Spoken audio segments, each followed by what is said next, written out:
Hey, this is VKTech, and I'm going to explain light suppression.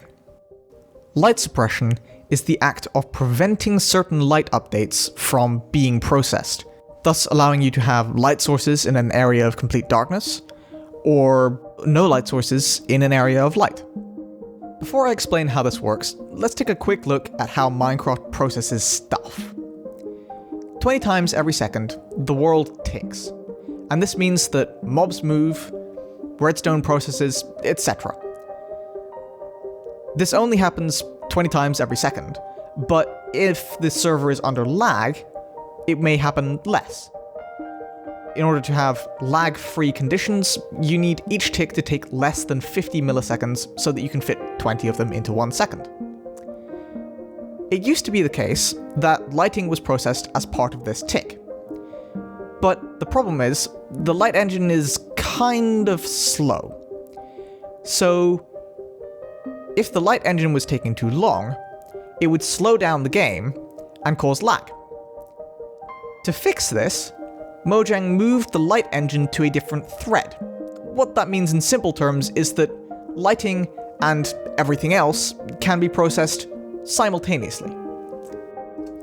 This is a pretty good idea, because it means that light, in most cases, can no longer cause server lag. However, threading is hard to get right, and in this case, the light threads and the main thread are never synchronized, which means some interesting things can start to happen. Let's visualize the server ticking like this. Each line represents one tick.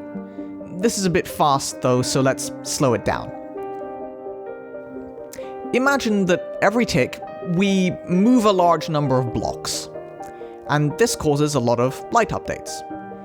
So, every tick, there are light updates being pushed over to the light thread. So we'll visualize that like this. In simple cases, the light thread is able to keep up.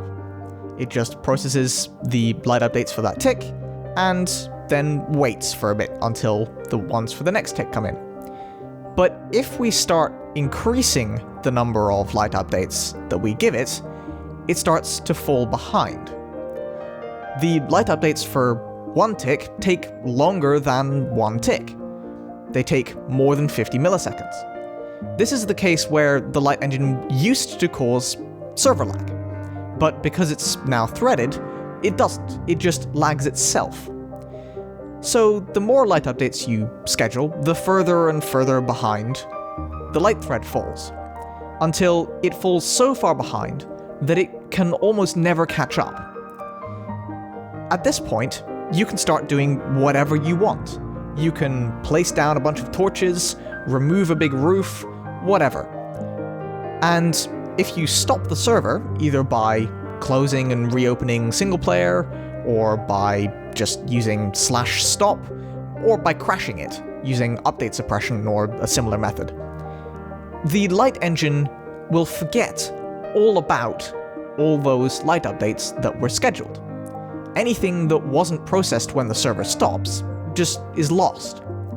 Which means that you end up with light updates that never got processed, and light in strange configurations that shouldn't be possible under normal conditions. Light suppression affects the entire dimension, so you can just set up a light suppressor at spawn chunks and then it'll work anywhere in the overworld.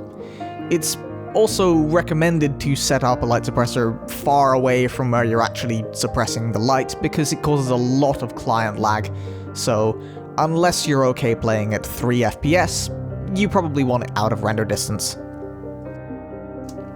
It does have to be loaded, of course, in order to work, so spawn chunks are an ideal location.